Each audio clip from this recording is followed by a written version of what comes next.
The format for this meeting is a 10-minute speaker, our secretary's announcements, a coffee and snack break, and our main speaker.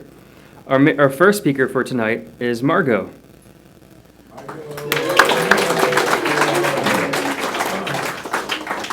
Hi everyone, I'm Margo. I'm an alcoholic. Margo. And Alan, thank you for asking me to share. Last minute, I was not planning on this, and I'm really excited. I was so excited just to be down here today.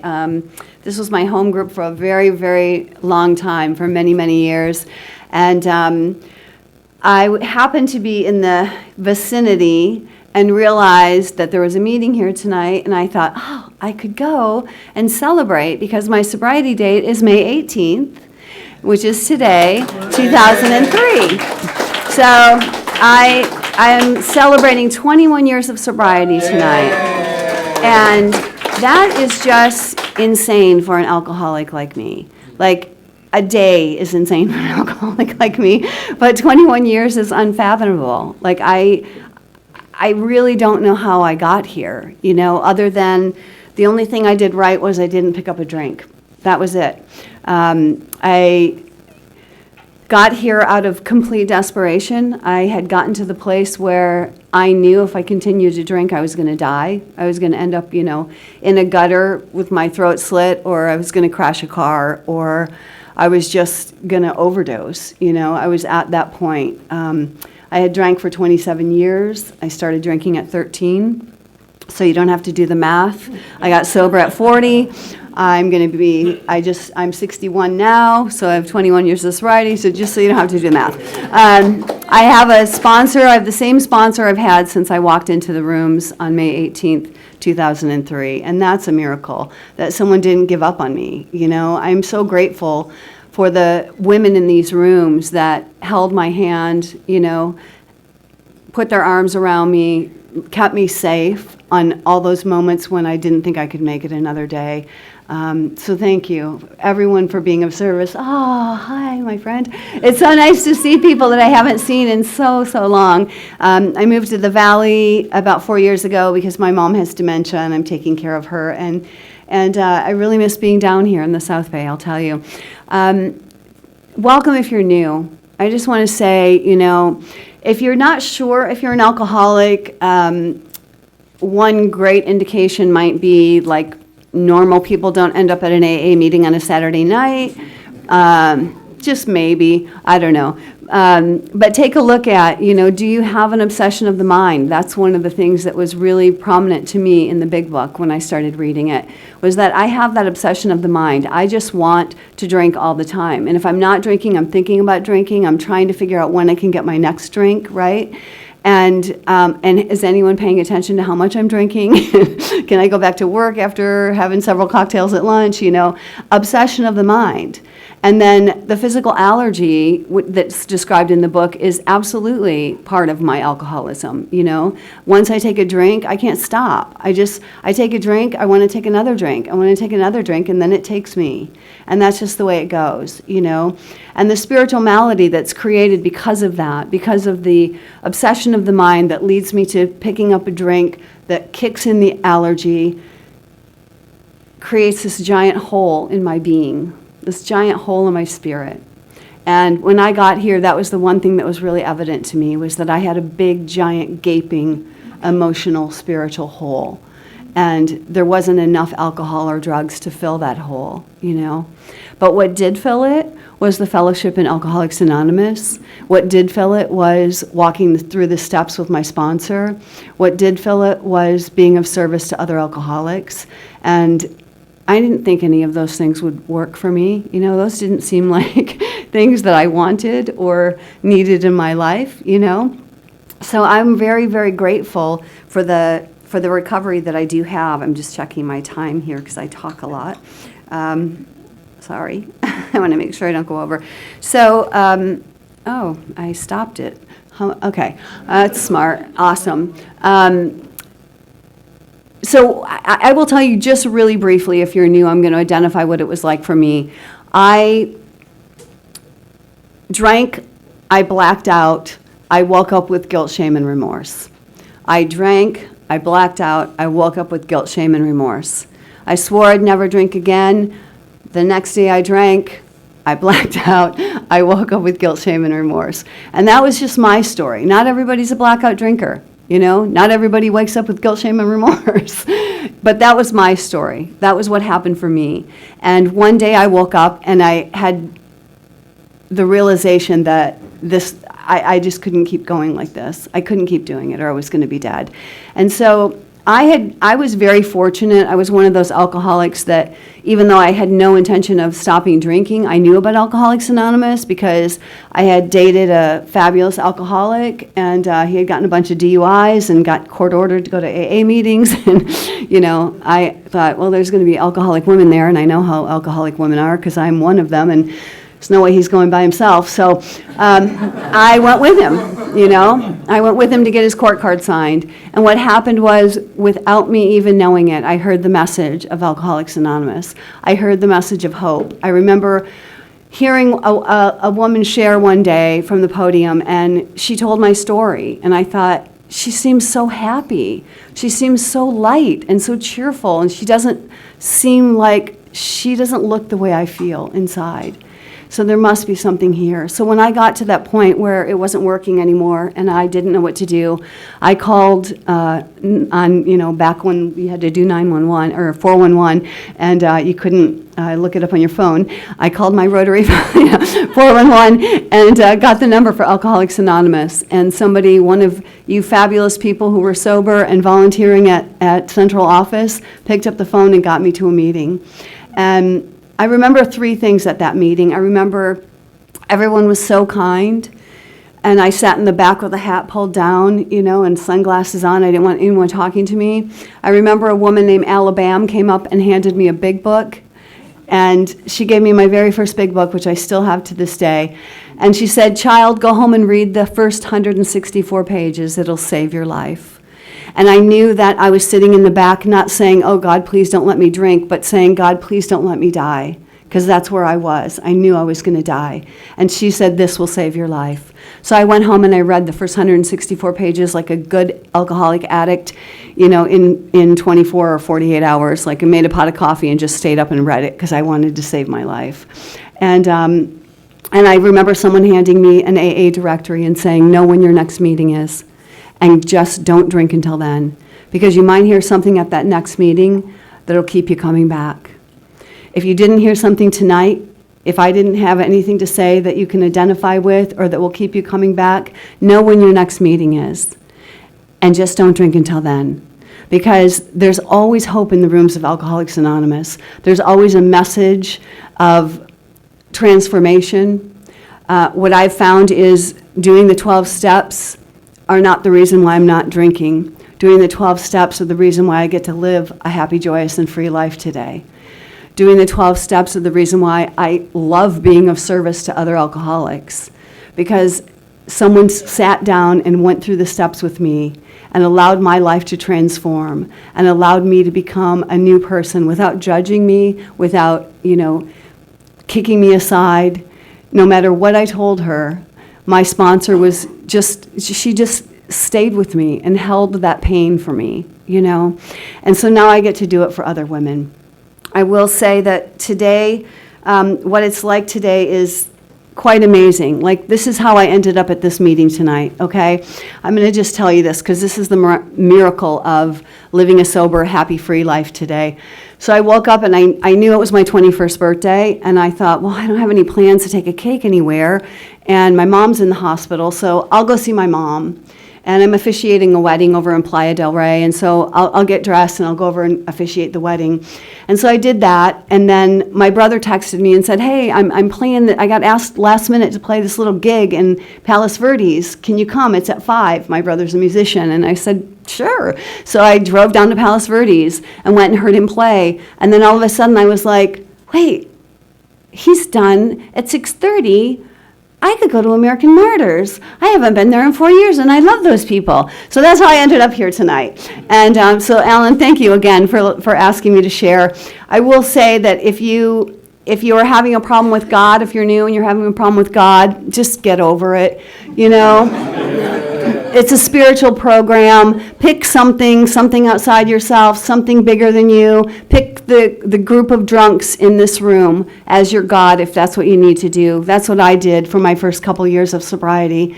My program has developed to a place where, AA has given me a really powerful connection with a higher power. But that wasn't true when I got here. It just wasn't. So, hold on. Don't worry about the word God in the book. Use good orderly direction. Use group of drunks. Use whatever you want to use. The only thing I will say is I've heard people say, oh, it doesn't matter if your higher power is a doorknob. My alcoholism is much bigger than a doorknob. So I would say don't pick a doorknob. Pick something else. Pick the ocean. My sponsor was one of those sponsors who took me down to the ocean and said, put your arms out. And if you can stop the waves, then you're the biggest power on the planet. And if you can't, there might be something bigger than you that's looking out for you. So I'm probably over my time, and I will just say I love AA. I love sobriety. I am one of those, people who's just become really happy the longer I've stayed sober, and I hope that that's your journey too.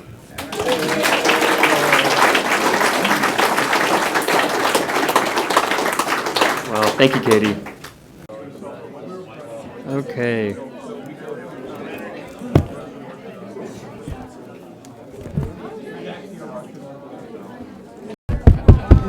God, grant us the serenity to accept the things I cannot change, courage to change the things that I can, and wisdom to know the difference. Thank you. Now, our main speaker will share his experience, strength, and hope with us. Please join me in welcoming John G.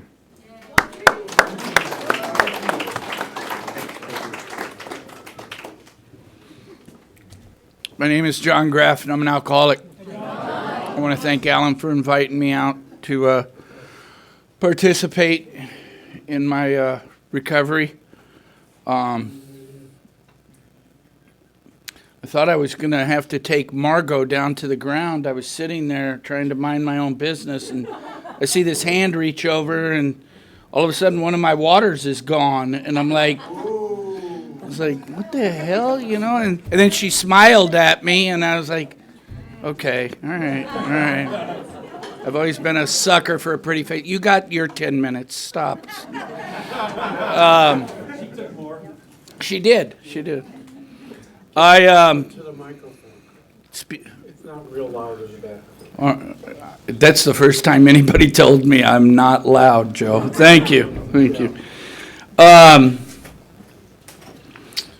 If you're new here, welcome. AA has turned me into the person I didn't want to be here. So if you're new here, I see a bunch of teenagers, and if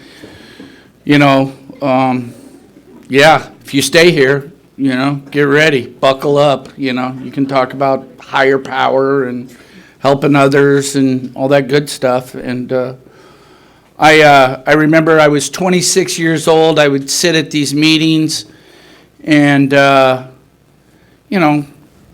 somebody my age would be. Where I got sober, it was all participation meetings. It wasn't speaker meetings.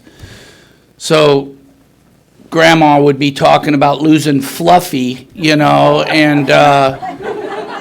I'm like, come on, Grandma, I'm trying to get laid after the meeting. You're really bringing down the tempo of the meeting here, and so 2 Christmases ago when my dog Max died, I'm like, Jesus, I'm just like Grandma, I can't believe this is what AA has turned me into.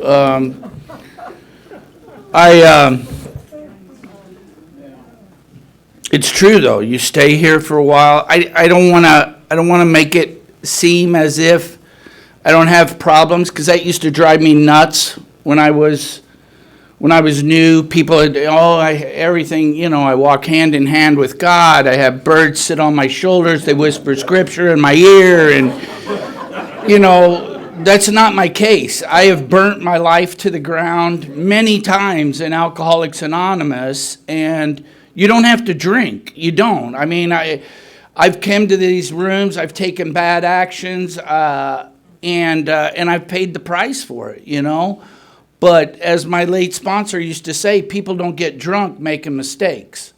They get drunk defending their mistakes. So therefore, I don't defend my mistakes. I do, you know, I'm kind of like Popeye. I do what I do, and I am what I am, and if you like it, fine. If you don't, okay.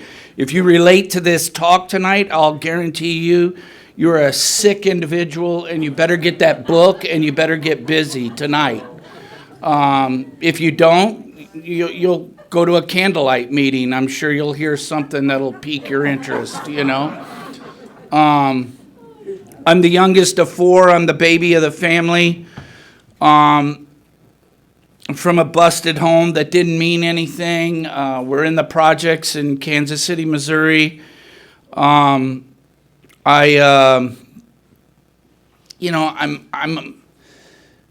Everybody's older than me.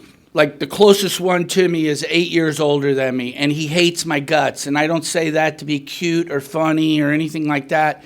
He has shot me, he has hung me, he has stabbed me, and that's before I was 9. You know, I hear people in the room say, oh, you know, I ran the streets and I did this and I didn't fit in. I just wake up. I'm just on the way to the bathroom, you know, and I'm like pissing this guy off. And what happened was he was the built-in babysitter. And he, you know, he's 8 years older than me. He don't want to be the babysitter, you know. He don't want to be taking care of this little snot-nosed kid. And so, you know, and I'm always watch people. I've always kind of, you know, like Margo stealing my water tonight, you know. I've always kind of watched people and check things out. Not in a weird way, not like in a peeping Tom way or anything like that. Just like I always know the lay of the land. I always kind of, okay, you know, all right, this is moving, you know. And they're all bigger than me. They were all bigger. I was this skinny little kid. I had this big, my head's about the size it is right now when I was 6. I had these buck teeth. I had these big ears, you know. And they're all big-boned people, and, you know, and I was this skinny little kid. And my brother would tell me things like, you're not a graph. We went to the dump one day, and Mom saw you sitting outside the dump, so she picked you up because she felt sorry for you, and she brought you home. Now, I don't know how your head works about 5, you know, but I'm crushed. I'm devastated because I know I don't look like them. Now, you know, I got confirmation here. And so I go to my mom in tears, and my mom's like, look, you were planned, you were named after your uncle, your grandfather, you were this, you were that. Anything that love could have fixed, my mom did her job that day. My mom, so if love would have fixed my alcoholism, I wouldn't be here tonight. I wouldn't. But this thing is bigger than any love that could ever happen.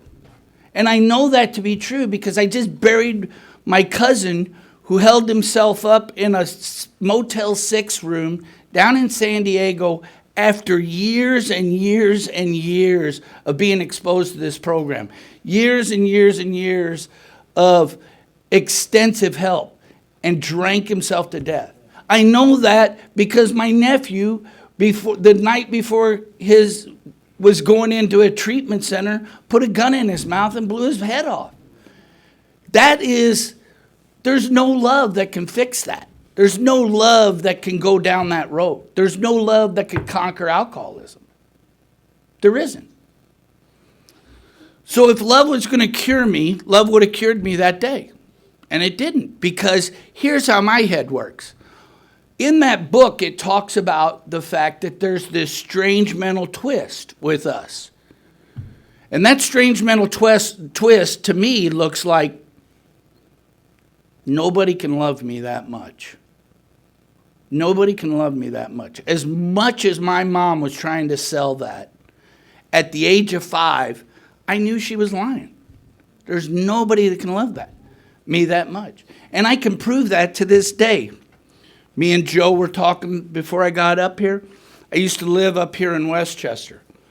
I had a little construction business at the time, and the job was going sideways. My wife just showed me this video the other day. I'm sitting at this kitchen table, and I'm going over these plans. I'm going over my notes. I know I haven't missed this thing. I know I'm right. That could be on my tombstone. He thought he was right, but he wasn't. And I'm going over these plans, and all of a sudden, we got this old junkyard dog, the dog that I was talking about at the beginning. He would come up, and he would lay his head on my lap, because he knew I was stressing out over this thing. Max, get out of here. Leave me alone.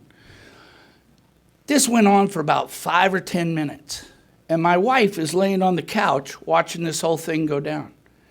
Finally, I blow up. I said, Max, get out of here. Leave me alone, man. Come on. Can't you see I'm working myself into a fury here? I don't need your comfort, And my wife says to me, what is so broken in you that you can't see that he knows you're in pain and he's trying to help you? And I said, shut up. What's wrong with you? Leave me alone. Can't you see I'm trying to fix this problem? I just don't compute. I can only be good for so long. I can only do good for so long. I had 12 flat years of the Catholic schooling system. The nuns tried to instill that in me. The Jesuit brothers tried to instill that. And I could just be good so long. I could just only be good so long. By the time I was 6, that brother that hates me, we were at my sister's wedding, and he said, go steal a punch bowl. I don't know what it took for you to take your first drink, but that's all it took for me. I went and I stole his punch bowl. Our dad was back in our life at this time, and my dad was, he ruled with an iron fist. Let's just put it that way. And my dad had no bones about it. There was no talking about it or timeouts or any of that. And I was deathly afraid of my old man. So after I choked enough of this stuff down at this wedding, I didn't care whether my dad caught me or not. And that's what alcohol did for me at the age of 6. Now, I don't know what happened to any of you all, but I do know this. By the time I was 26, when I showed up into these rooms, alcohol always kept up its end of the bargain. Now, I was throwing a lot of other crap on it at the end of that drinking. I was throwing a lot of other outside issues on that crap at the end of my drinking, but it always kept up its end of the bargain. And it always took the big hurt away, and it always made everything all right. I shot myself out in school. By the time I was a junior in high school, I got expelled because I can only be good for so long. And they just had so much of my crap, and they were just like, we're done with him. And I'm not in a town where there's 6 or 7 or 8 or 10 high schools. I'm in a town where there's 2 high schools. There's us, and there's them. There's the Catholics, and then there's the public. And my mom went in to plead my case and got me back in, and I had to go do some, I was locked under lock and key my senior year. I had 2 correspondence courses. I had to go in on Saturdays and Sundays and work off this thing that I had done, this damage that I had done to the school. I had no study halls. I had to go sit in the library for study halls and have this Jesuit priest teach me current affairs. I had full schedule, just 24/7. And by the time of my senior year, the end of my senior year, I was a quarter credit shy from graduating. They called my mom up. They said, he's not going to graduate.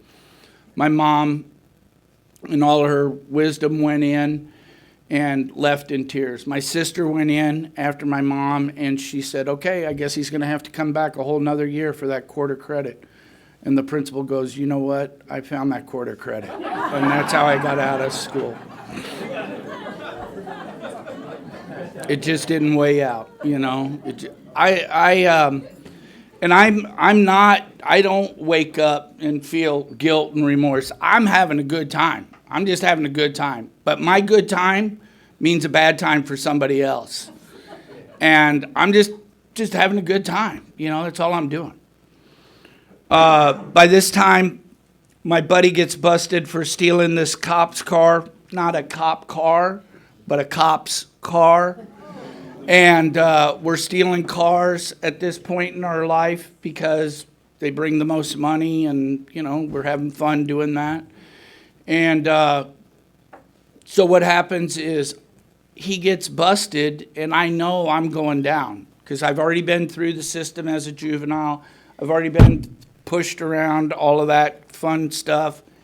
And I know this time now it's going to be prison. Like, this is going to be big boy prison. And I don't want to go to big boy prison. I like girls. And, you know, nothing against you, but I like girls, you know. And I don't want to go to big boy prison. So I grab a girlfriend and another friend, and I flee to the state of Texas.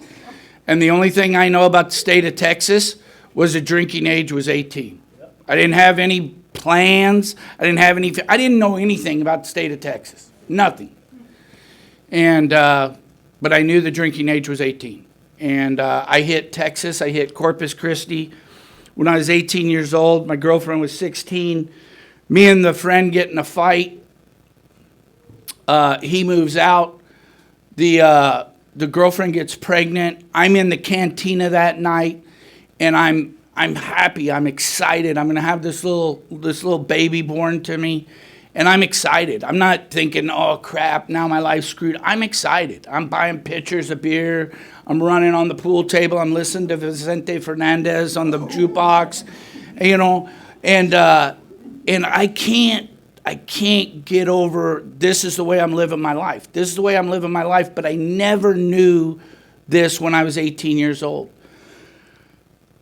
I'm living my life in this self-centered fear. And what that looks like when I'm 18 years old, I don't know how to take care of a kid. I don't know how to make formula. I don't know how to change a baby. I don't know what to do with any of this crap. But on the other side of that coin is this false pride. And what that looks like at 18, I'll be damned if I'm going to ask you. You're not going to think I'm cool. You're not going to think I'm neat. You're not going to think I'm a man. You're not going to think anything of these things. So that's how I'm living my life. I don't know how to do a ton of crap out there, but I'll be damned if I'm going to ask anybody for help. And you're destined to fail. You're destined to fail. But that never stopped me. And so what happened was this old man was running the pool table. He got on the pool table. He was running the pool table, had a lot of money. I ended up rolling this old man out of his paycheck, his pension check, whatever kind of check he had. I sent the girlfriend on a bus back home to her mother, and I joined the military. And as a result of my military career, which lasted 11 months and 3 days, I could never step foot on a military installation the rest of my adult life. And that gets a little complicated as you get down the road in my story. I don't know about you, but when I was drinking, this was one of the things where I thought, because I saw it happen. I saw friends of my brother, back in those days, back in the 60s, you get in trouble and you go before the court, and the court would say, okay, you can go to prison or you can go to the military. I'm going to the military, you know, and now it's you can go to prison or you can go to treatment. I'm going to treatment, you know. It's the same thing. That's how we pushed our troops forward. And these guys would come home in 3 months. They'd have money in their pocket. They'd have purpose in their step. They'd have a job. They'd be going down the road. And I saw it happen. And I would I'm going to go to the military. And 11 months and 3 days later, when I've been busted for drugs, defrauding the federal government, AWOL, not cooperating with OSI investigation, all this crap, because it was never, here's my problem. I hear of something, I think, wow, that's a good idea, but I don't get all the backstory of what it takes to do this. Like, I got no plan. I got no instructions. I'm just, hey, I'm going to be a farmer, All right. I'm going to grow a bunch of weed. Yeah, that's it. Okay, yeah, great, I think like it's Norm Alpe used to talk about the guy's grass on the other side of the fence is always greener. Well, the reason that the guy's grass is always greener is because he takes care of his grass. He waters it, he fertilizes it, he cuts it, he does the work. I never did do the work. Never did. I'm a chiseler, I'm a cheat, I'm a whatever it takes to cut the corner, that's who I am.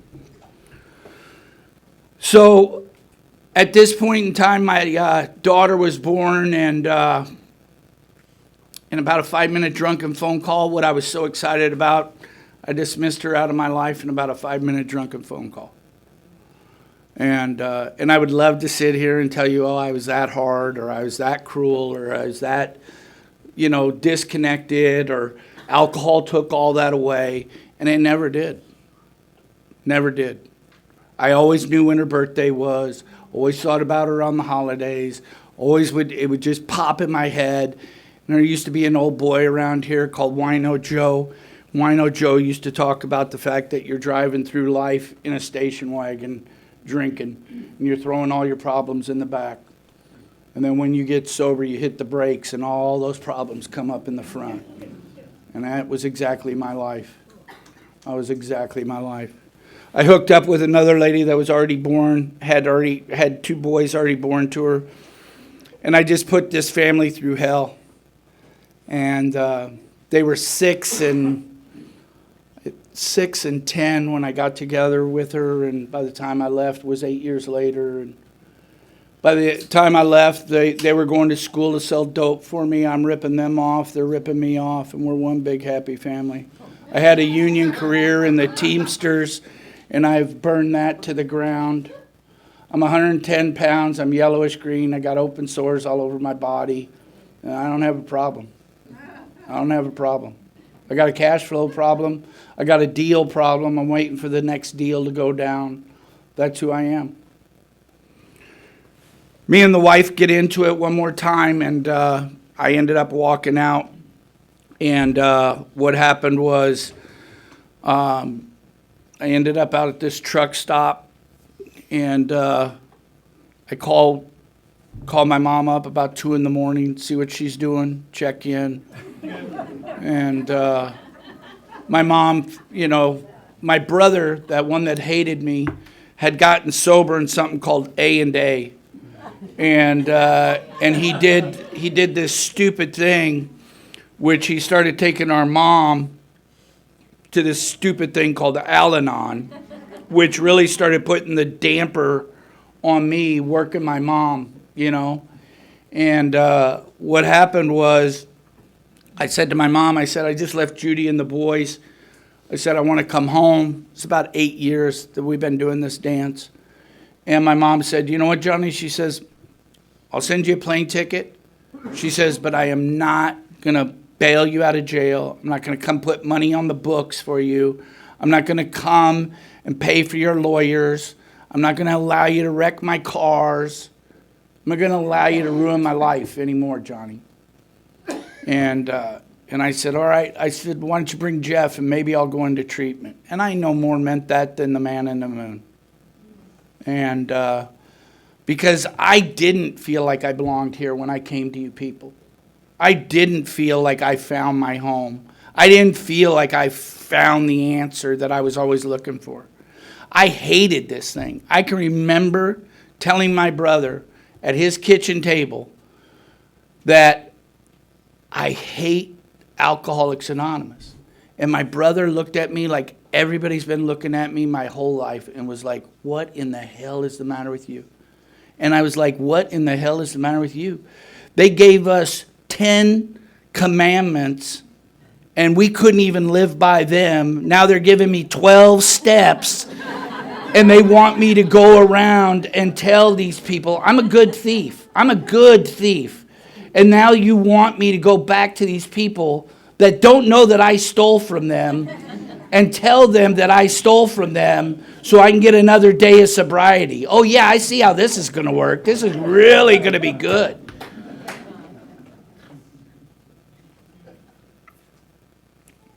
The best thing that happened to me was in that program, Alcoholics Anonymous started to work for me without me wanting it to work for me. And what it started to do for me is it started to talk about me without me talking about me. And things started happening in and around that fellowship to where I felt a part of and I could identify. And my late sponsor used to talk about that's the greatest gift for an alcoholic, is that you can get that gift of identification. That you're not the only one that felt that way. You're not the only one that lived that way. You're not the only one that done those things. You're not the only one that had this stuff happen to you or did this stuff to other people. And he was exactly right, because I'm sitting in that thing called group one day, and I hate group. This is me in group. I'm not a talker. I'd sit at the same table, same ashtray, same place every day. And I'd sit in group. I'd be smoking, they'd go around the room, and some of these guys have been in there 10 and 12 times. This is my first rodeo. And I'd sit in there, and somebody would say something over here that I could identify with, and I would go, bam! I'd hit my head on the wall behind me. And Dave knew he had a live one, and Dave would say, want to share, John? And I'd go, bam, bam! And he'd go, keep coming back. And then he would go on around the room. And that's how I share in group. One day in group, Conrad, who had been in this place at least 10 times, done it longer than I had and harder than I had. Conrad in group one day says to Dave, jumps up out of his chair. He goes, I hate your guts, Dave. And I was like, man, group is going to get good today. Like, this is going to be a good group. And Conrad goes, the last time I was here, he goes, I swear to God, I'd never come back here. And he goes, the last time I was here, I left here. I had a deal go bad. And he goes, I left my youngest kid there as collateral so I could go get my money and come back and finish the deal. I had done the exact same thing 2,000 miles away. And I couldn't but it. I couldn't make an excuse for it. I couldn't be a wise ass about it. I couldn't push it away. I couldn't make any excuse because I always got an excuse. I always got a but. I always got some smart ass answer to give you. And that day I had nothing except the greatest gift that I know of Alcoholics Anonymous, and that's that identification. And that identification for me was that. Now, the best thing that happened to me, and if you're new, listen to the last part of this, because I sat there for the next 2 days in my head, figuring out who in my life had called Conrad up and told him what I had done so he could have this dramatic upheaval in group, so I could walk across your bridge of identification and join your happy band of givers. That's how twisted my head. Nobody knew Conrad. Nobody in my life knew where the hell I was. I was in a one-dog town called Winfield, Missouri, in an old farmhouse. Nobody knew that. Nice. Keep coming back. It'll work for you, pal.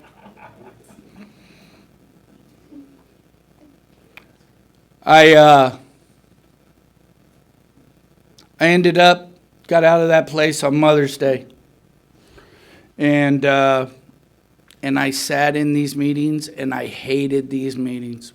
I couldn't stand it because I'm in an old farm town, and these guys are talking about plowing the back 40, much like these youngsters here today.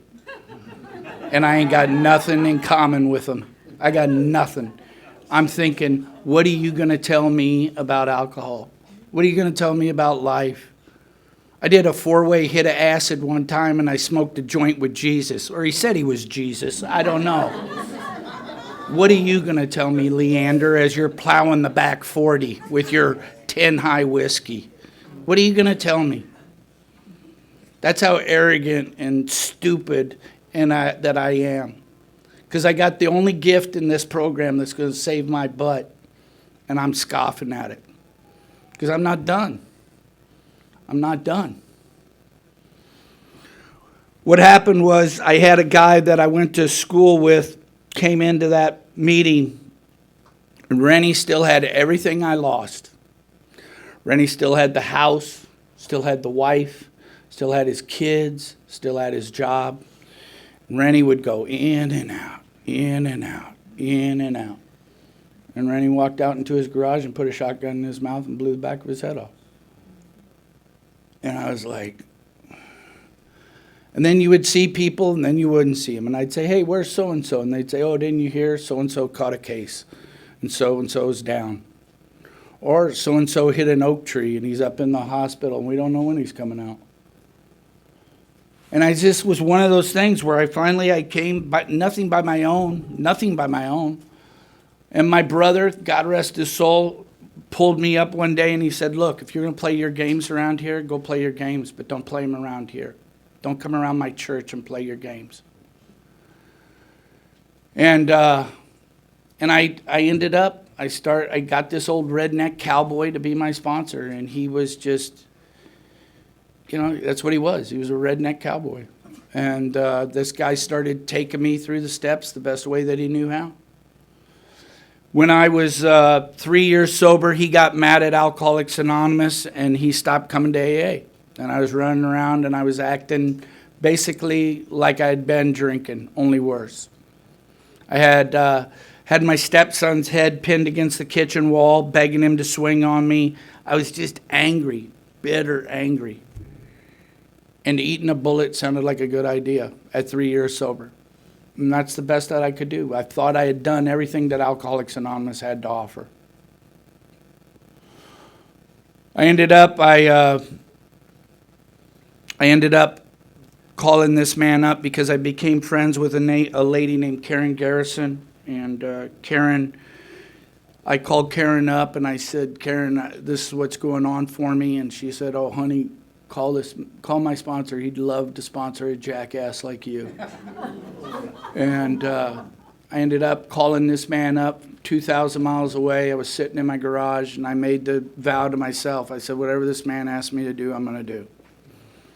And that man took what I thought I knew of Alcoholics Anonymous and turned it upside down and taught me that action was the magic word here. Doesn't matter what I feel, doesn't matter what I think, just taking the action is what I do. And that's it, that was it. I've probably done everything wrong in Alcoholics Anonymous. Joe could probably testify to some of that. But I haven't drank, I haven't run, and I don't make excuses for what I do. I ended up going through a divorce here of, I don't know, like so many of us. And what happened was, like, the divorce wasn't bad enough, so I started dating during the divorce, And, yeah, that's always fun. That gives them something to talk about in the group. And so what happened was we had the typical AA romance. I hate you, I love you, you hang up, no, you hang up, and all of that. And finally we were together for quite a while. And finally I went to Clancy and I said, look, I don't want to get married again. I don't want to do this, And he's like, look, kid, you don't have to get married again, but, most healthy women, they want to be in a relationship. They want to be married. They want to do something like that. They don't want to just, be drug along. And I couldn't. I loved her. And I ended up getting married to this gal. And I said, look, but I got conditions. I don't want any more kids. I got enough kids. I don't want any more kids. And she's like, good, I don't have any, don't want any. And we went away on our honeymoon and come back, and she's not feeling well. And we're standing on Santa Monica Boulevard. I'll never forget it. We're standing on Santa Monica Boulevard. I'm standing there, and she's crying. I'm pissed. And about that time, this lady came walking by with this little tow-headed baby in a stroller. And I was like, oh, crap. And we ended up having this little boy, and he isn't little. He's like He was 10 pounds. Had a 16 and a half inch head, and he was 22 inches tall. He was like a midget, you know. It's like he came out and slapped the doctor, you know. It was one of those things where I swear to God, I mean, he had my wife's real small and little thing, you know, and I kept hearing they had to do an emergency C-section on him, and they kept saying, "Oh my God, look at his head," and I'm like, dude, that's not what you want to hear about your kid, you know? I mean, it's not like, what has he got? Like, I took a lot of crap out there, you know? I'm thinking, what has he got? One eye, a flipper, you know what, you know? And, dude, he had a 16 and a half inch head. He had a full head of hair, you know? And I'm like, Jesus Christ, look at his head, you know? And it came in handy, though, when he started to walk, because you could just push him and he'd keep up with his head, you know? And he's 16 and a half years old, and he's this goddamn tall. And I didn't want him. I didn't want a kid. I didn't want the, you know.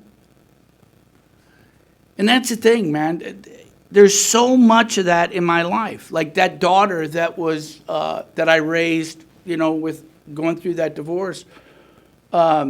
She's now a Navy pilot. She's on her way to the Middle East. And I just talked to her. She's laid up in Singapore right now, and she's waiting orders either to go left or go right. And I'm proud as punch, and I'm scared to death at the same time. And you know, and then that little girl that I had given up drinking, 5/24 of 16, the middle daughter called me up and she goes, "Hey, are you sitting down?" And I never like hearing that from her. And I'm like, "Yeah, I'm sitting down." She says, "I just got off the phone with Jess." And I'm like, "Jess who?"